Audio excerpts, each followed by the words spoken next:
Quiapo, from Milagro Street, Quiapo, Manila naman. So itinayo po yung bahay taong 1867 sa pagmamayari po noon ni Dr. Carl Enriquez. And then mapapansin niyo po, sa harapan nitong bahay, meron siyang seal na UP.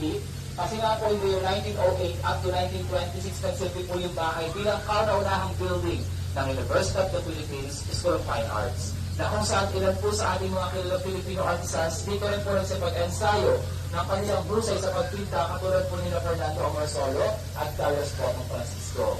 Pero nung mailipat po yung paaralan sa Padre Taura Street, Manila, yung bahay po na ito naging iba't ibang establishmento. So noon po nagkaroon dito ng bowling alley, girls and boys dormitory, and sad to say, nagkaroon din po dito noon ng parahan or livestock show at isang abortion clinic. Oh. Yes, pero don't worry po, bago nila ito binuksan sa publiko, pinapindisyonan po nila yung bahay at wala na rin po kami reenactment ng parahan. Oh my God.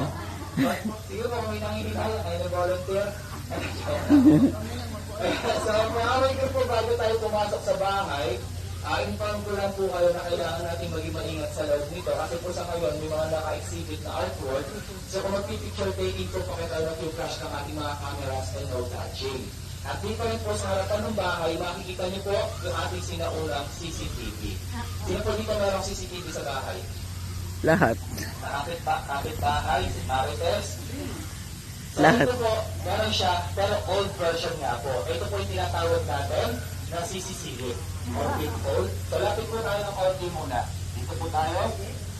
So mula po sa pintuan na ito, pag tumingala po kayo, may makikita po kayo maliit na square doon sa ceiling. So yung maliit na square po na yun, yung po yung pinaka-cover ng ating CCTV or ng peephole. So doon po sumisilip yung may-ari ng bahay upang makita yung kumakatok sa ibaba. At once na yung mga bisita na ito, welcome po sa kanilang bahay. Ang gagawin lang po ng may-ari, hahatakin niya yung lubid na connected dito po sa pintuan sa ibaba to open the door.